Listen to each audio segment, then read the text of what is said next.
And welcome to the Business Spotlight. I'm Pat Dewar. I have Dr. Ed Lewellen, a business coach that works with executive coaches and businesses around the country. He has spoken all over the country, created massive results for his clientele. And this segment, I really want to go deep into who is the ideal client for you? Who are you specifically suited to work with, and really why? What kind of results do you think they would get? The type of people, the type of culture that I'm looking to work with are ones that are impatient. So they're tired of, for instance, I've been around a few years. You've been doing this for like 30 years, you said. Your bio says. And so, what I see people do so much of the time is when their organization is not growing like they want it to, what do? Well, they turn to more training, more sales training, some different types of training that are all skills level stuff. So what I'm looking for are companies who want to change the way people think. Mm-hmm. Something that very few other people can do. And I'm going to be so verbose to say that there's probably only 10 people in the world that can do what I do. Right, at the speed that I know and the of. efficient. Right. And I'll even qualify it with that I know of. So that needs to be a business owner who's impatient. They want growth. They're tired of doing the same old stuff. They're tired of same old sales training, same old this training, then that training.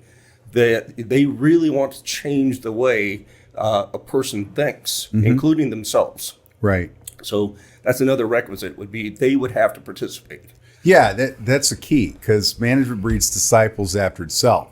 Right. If leadership and ownership doesn't buy in, quite honestly, it never gets very far in the organization. Right. Because everybody, my term for it is everybody's BS-o-meter goes off. They're right. Bull stuff.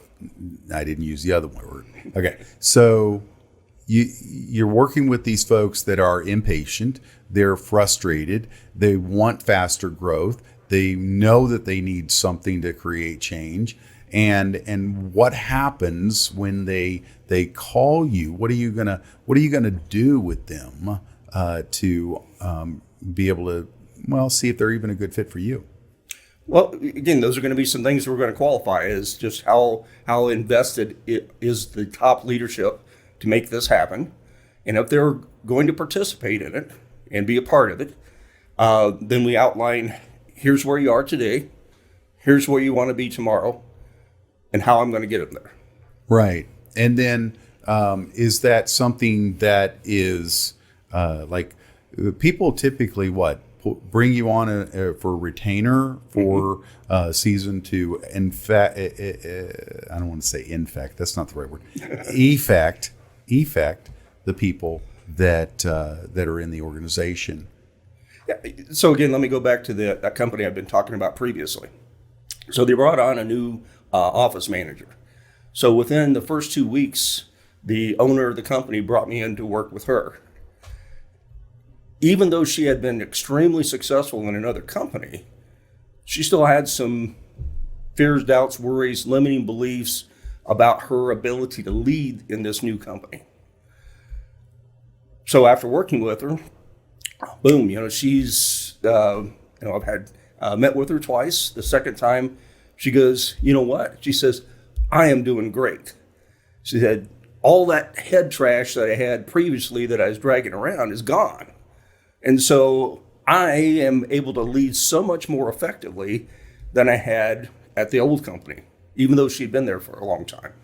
Interesting. So the leaders that you work with are able to become better leaders faster.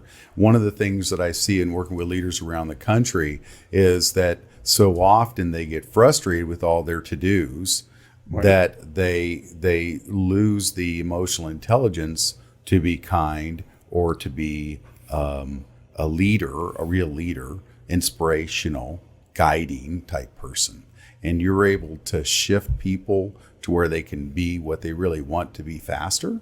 Well, just imagine if a person, whether it's leadership, sales, whatever position they have in the company, just imagine what it would be like if they didn't have all the head trash of previous experiences.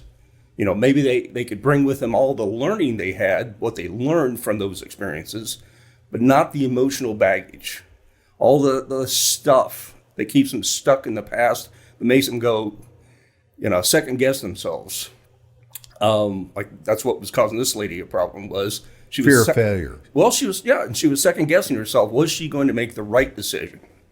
And so imagine being rid of all that stuff so you're free to move forward with all the power, clarity, focus, and certainty of a positive future versus thinking about how the past has affected you. Huh. And how long have you been doing this for different clients and stuff? I mean, I've known you for a number of years, and I know you've been doing it for longer than that. Yeah, I mean, originally I started doing it when I was a pastor 30 years ago. Wow. So long time. Right. And a lot of people don't realize that this stuff isn't like new, never heard of before. These the tools that you're using are, you know, they're ancient. I mean, they're the things that have created massive change. So, folks, I really encourage you to connect with Dr.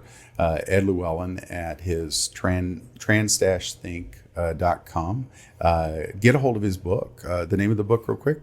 90-Second Mind Manager. 90-Second Mind Manager. Yep. So it has to do with what's going into here. Yep. And if you need to create change, then you should connect to Ed, like especially right away, because I know he doesn't have a lot of bandwidth, that he's in demand. And this is Pat Dewar. The Business Spotlight is all about bringing you world leaders into your place and to help you create a better vision, purpose, passion, and really destiny that you want. We'll be right back.